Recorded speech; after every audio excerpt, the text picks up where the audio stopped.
Ashama akka mooltan dhaggeeffattoota keenya kun sagantaa raadiyoo BBC Afaan Oromoo kan wiixata eebila 19 bara 2021ti.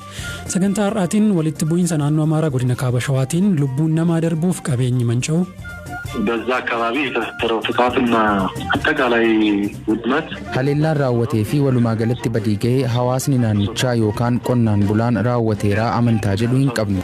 Mallattoo kabaja dubartii deessuu katee qanafaa laalchisee waan iyyafanne. Bakka cidhaalee odaddeetiin jettee bakka teessuma itti midhaasaniiti wayyoomtii kabajaa qabdi jechuudha. Lubbuun namaa darbuu fi qabeenyi hedduun manca'uu bulchiinsi godinichaa beeksiseera. Mootummaan naannoo Amaaraa haleellaa kana hidhattoota ABO shaniitu uummata nagaa irratti raawwatee jedhe. Haleellaa kanaan lubbuun namaa badee fi qabeenyi manca'ee adda baafamee hin beekamne akka jedhan bulchaan godina Shawaa Kaabaa naannoo Amaaraa obbo Taaddasaa Gabrasaadiq namoonni ajjeefamuu fi qeerraa buqqa'uu himu. ሰሞኑን በዞናችን tibbana godina keenya keessatti rakkoo uumameen lammiileen hedduun lubbuu isaanii dhabanii jiru. Qabeenyi isaaniis manca'eera. Kunneen lubbuun hafan ammoo qe'ee isaanii irraa buqqa'anii gara bakkeewwan birootti baqachuuf dirqamanii jiru.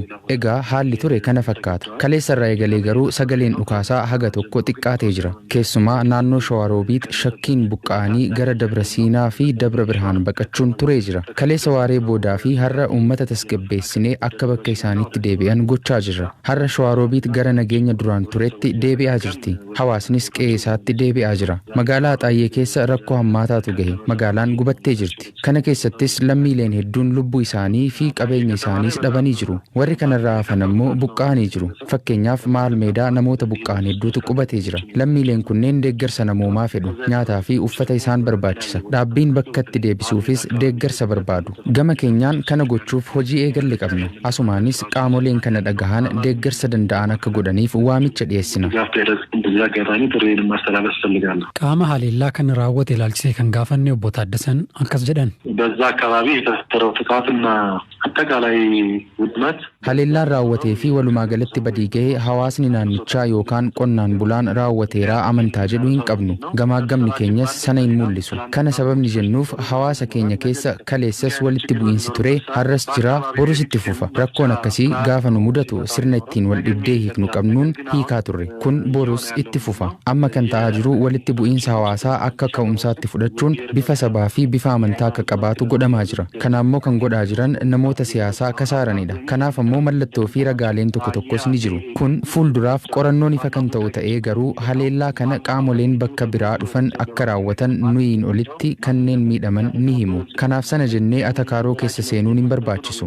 Rakkoon kan furamu warri miidhame eenyu akka isaan miidhe ni dubbatu waan ta'eef. Kana qabatanii furmaata waaraa fiduudha kan fayyadu. Naannichas gara nageenya waaraatti kan deebisu, wal amantaas kan uumu, kana malee tokko kana kaan immoo kan biraadhaa jechuun sirriidha jennee hin yaadnu.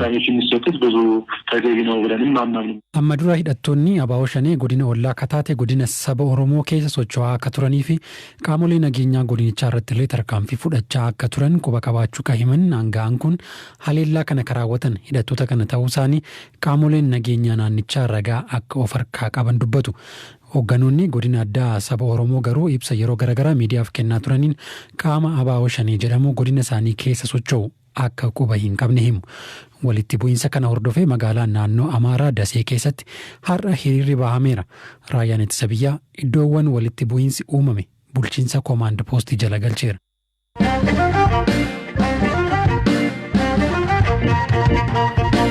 Odeessa ittaanuun adda bilisa baasaa Ogaadeen ONLF fi Izeemaa dabalatee paartileen naannoo Somaalee filannoo irratti hirmaatanii fi dorgomtoonni dhuunfaa komii adeemsa filannoo irratti qabaniif haga deebiin kennamutti sochiin filannoo naannicha keessaa akka dhaabbatu gaafatan. Paartileen kunneenii fi dorgomtoonni dhuunfaa ibsa waloo baasaniin kan seera filannoo fi waliigalteen mallatteessan paartii badhaadhinaa naannichaan cabaa jiraa jedhu Galaana Balaayi dabalata qaba.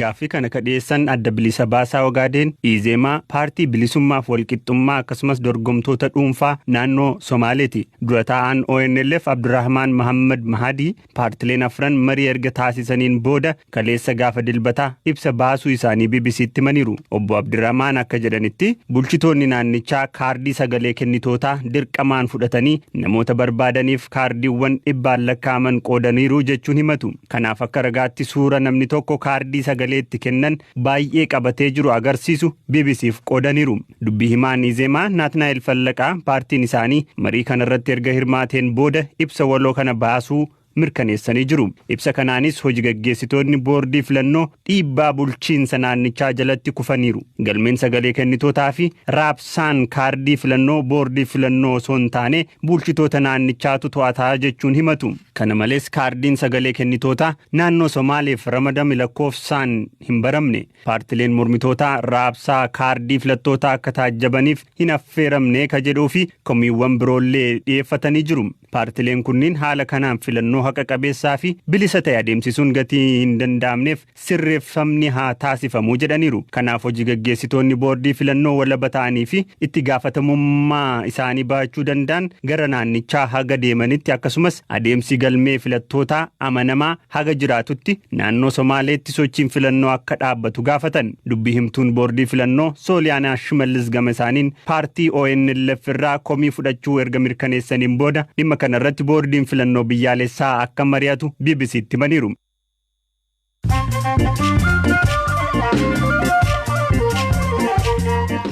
BBC Afaan Oromoo dhaggeeffataa jirtu gidduutti ammoo oduu gaggabaaboon isinitti hima. Baala sammuu namaa hadoochuu kaanaabis jedhamu kuntaala 9 Shaashamannee irraa gara Moyyaalee fe'amaa ture to'annoo jala oolchuu poolisiin godina Booranaa beeksiseera. Konkolaachisaan wanta sammuu namaa hadoochuu kana fe'ee deemaa ture yeroof miliqus hordoofiin irratti godhamaa jira jedhe poolisiin. Godina Booranaa keessatti baatilee 9 darban keessa wanti sammuu namaa hadoochuu kuntaalli 17,000 ol qabameera jechuu FBC'n gabaaseera. Ejensiin qorannoo hawaa Ameerikaa naasaan helikooптera xiqqaa pilaanetii diimtuu Maarsii irra balaliisuun milkaa'e. Xiyyaarri nammalees yookiin dirooniin injiinitii jedhamtu kan daqiiqaa tokko gadiif qilleensarra turtullee naasaan balaliisa addunyaa biraa irratti godhame ka jalqabaati jechuun of jajeera. Ejensichi guyyoota itti aanan balaliisawwan jajjaboo biroo gochuuf akka jirus beeksiseera. Masriitti balaa baaburaa ji'a tokko keessatti yeroo lammaffaaf qaqqabeen namoonni 11 yoo du'an 98 ammoo madaa'an. Balaan kun kaleessa waaree booda baaburichi osoo magaalaa guddoo biyyattii Kaayiroo irraa gara magaalaa Mansuuriyaatti imalaa jiru furgoon baaburichaa 4 karaa gadhiisuun ture qaqqabe. Abidda bosonaa gaara teebil kan qarqara magaalaa Afrikaa kibbaa Keeptaawunitti argamutti qabate hordofe namoonni hedduun qe'ee isaanii gadi dhiisanii akka bahan taasifameera. Abiddi dilbata kaleessaa ganama tasa qabate mana nyaataa fi gamoo seena qabeessa mana kitaabaa Yuunivarsiitii Keeptaawun barbadeesseera. Oduuleen isaan kanneen.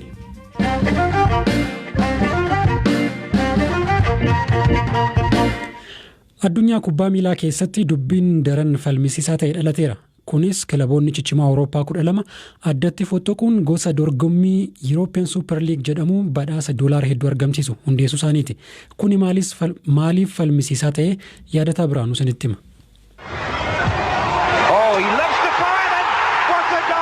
Dorgommiiwwan kubbaa miilaa idil addunyaatti jaalatamoo ta'an Premier League, La Liga fi Champions League dabalatee achirraa fottoquun liigii mataa keenyaa dhaabbachuuf jirra oduun jedhu marsaalee hawaasaa fi miidiyaalee gurguddoorra naanna'e. Maqaan isaas European Super League jedhama. Liigii jaalatamummaan dorgomaa hin qabne Premier League England irraa kilaboonni warra gurguddoo ja'a jedhamuun beekaman Manchester United, Arsenal, Liverpool, Chelsea, Man City fi Tottenham dhoksaadhaan kilaboota Spainii fi Xaaliyaan waliin wal ga'uun liigii doolaarri Ameerikaa biliyoona 5 ta'uu ramadameef kana hundeessuu fi yoo jedhamu namoonni beekamoo ta'an aariidhaan guutamuun maali wanta akkasii jechuu eegalani. Oduu kana irratti yaada hadhaawaa kennuuf ammoo taphataa sarara ittisaa duraanii Manchester United Gary Neville kan durse hin turre. I'm a Manchester United fan and have been for 40 years of my life. Ani waggoota 40 Unitediin deeggaraan ture. Waan ta'aa jiruun baay'een dallan. Salphina guddaadha. Kilaboota ciccimoo biyya kanaa keessaan kilabii koo dabalatee kana akka sirreessaniif dhiibuu qabna. Wanti kun akka hin taaneef qaamni kana ilaalu to'annoo akka taasisuuf baatii 12 darbaniif waywaachaan ture.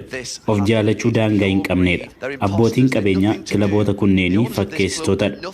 Seenaa kubbaa miilaa biyya kanatti waggoota 100 oliif ture keessaa homaa hin qaban. Deeggartoonni kilaboota jaalachaa fi kilaboota kanaaf jiraachaa turan eegumsi isaaniif godhamuu qaba. And they need protecting. The fans need protecting. Mika Richards Manchester Cityf nama taphachaa turedha. Kilabiin isaa duraanii liigii jedhame kana hundeessuuf warra hiriiran keessaa tokkodha jedhamuu gaafa dhaga'u miira isaa akkasiin ibse. I can't understand after what they have built in Manchester keessatti erga waan gurguddaa dalaganii booda akkas gochuu isaanii amanuu hin danda'u. Hawaasa, garee dubartootaa fi dhiirotaa akkasumas guddattoota baasuu irratti qarshii hedduu baasanii jiru.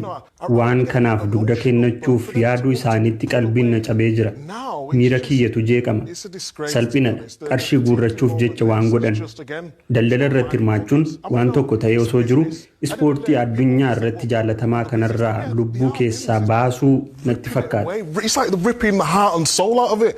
Kilaboota Ingiliiz jahaan dabalatee kanneen biroo hundeessitoota jedhaman yaada dhiyaachaa tureen xiqqoo sodaatanii yaada isaanii jijjiirrachuu danda'u jedhamee eegamus tasuma waldaa kilaboota Awurooppaa keessaa ba'uun yaada keenyarraa boodatti hin jennuu jedhanii jiru. FIFA, UEFA, Premier League fi kanneen biroo dabalatee liigonni kilaboonni kunneen keessaa walitti ba'an ammoo osoo nuti dhaabbannee jirru kun tasa hin ta'uu yoo jedhan yoo immoo lakkii jettanii itti fuftan ta'e waan isinitti dhufuuf jiru fudhachuudhaaf qophaa'aa jedhanii jiru. Kilaboonni kunneen yoo karoora isaaniitiin itti fufu ta'e dorgommiiwwan liigii biyya keessaa fi kan waltajjii Awurooppaa irratti akka hin hirmaanne taasifamu yoo jedhan FIFAan immoo gama isaatiin taphattoonni kilaboota kunneen keessatti hammatamuudhaan liigii kana keessatti hirmaattan biyya keessan bakka bu'uun dorgommii ani qopheessu irratti hirmaachuudhaaf abjuu qabdan abjuu godheen hambisaa jedhee jira.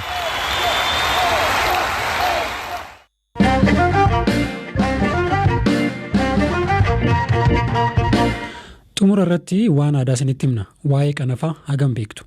Irra jireessa godinaalee Arsii fi Arsii lixaa akkasumas Baalee keessatti sirnaan beekama.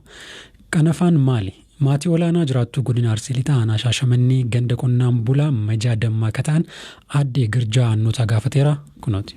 Qanafaan muka eessa jedhamurraa fi mi'eessaa jedhamurraa hojjetama. Qanafaan mallattoo dubartii deetteeti jechuu qanafaan. Mallattoo isiiti inni wayyuu yoo isin qanafaa san godhatte alatti illee namni lolu abbaan manaa illee lolu gaachena dubartiiti mallattoo dubartiiti jechuu. Dubartiin deetteetiin jette wayyuu yoo qanafaa qabaatte isin qanafaa qabaatte gaboomatti gara gabaa irratti illee kabajaa qabdii bakka waa bitattu illee deessu jedhanii deessu mallattoo qabdii qanafaan sun deessu jedhanii kabajaa qabdii waan bitattu biratti illee dhaabattu iddoo mana baaburaallee yoo seenteetiin jette kabajaa qabdii hin dhaabattu bakka cidhaallee yoo dhadheetiin jette bakka teessuma isii midhaasaniiti wayyuu wayyoomtii kabajaa qabdi jechuu. Yoo midhatti deessuun guyyuma deessisan immoo yoo midhatti. Guyyaa deetteetiin jette ilma yoo ta'eetiin jette deettee guyyaa Shambultee kaatee guyyaa ja'affaatti wobataa dhiqatti wobataa irratti guyyaa ja'affaa qanii ja'affaa wobataa dhiqattu san godhatti achii kaatee haga baatii ja'a godhatti ilma yoo taate yoo intala taate afur ooltee shanaffaa irratti wobataa dhiqatti haga baatii shanii godhatti yoo intala taate. Yoo fakkeenyaa fi dubartiin kun deessuudha amma ji'a ja'aatti san booda rakkoon qabu ka jedhuuni. Isaan booda rakkoon qabu. Abbaan manaallee ottaane aaree jedheetiin jedhe daanachuu danda'a. Haga baatii ja'a san abbaan manaa namni biroo dhiitaa dhufee tuquudhisi ija keessaa ceedha'ee na baaru nan rabsuu duultu wayyisa ofirraa qabdu abbaan manaatu. Aadaan qanafa hidhachuu kun amma jira duriif amma gidduu maali garaagarummaan jiru? Durii aadaa uumee qaba durdoo deettuun qanafa hidhatti ammaa kana ijoolleen ammaa kana akka durii taati seeraani qanafaa kaayatte haatiin deettee dayaawoo fixatteetiin jette haati amma akka fakkeenyaa nama yoo ta'ee daafixadheetiin jedhe qanafaa mana kaayadha qanafaa kana baasee wayiin gurguradhu ilma qaba gaafa ilmi kiyya fuudhee uumateetiin jedhe ilmoorma intala ilma kiyyaatiin godha.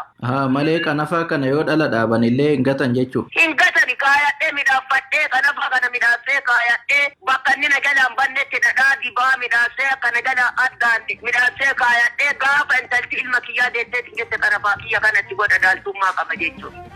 Waa'ee qanafaa gabaasa dabalataa yoo dubbisu barbaadan gara marsariitii keenya www.bbc.com afaan oromoo goraa isiniin jenna akkasuma fuula feesbuukii keenya BBC News afaan oromoo irratti illee odeessaalee dabalataa argachuu dandeessu. Sagantaan raadiyoo BBC afaan oromoo galgala irraa asuma irratti goolabaa bor sagantaa biraa walitti deebina.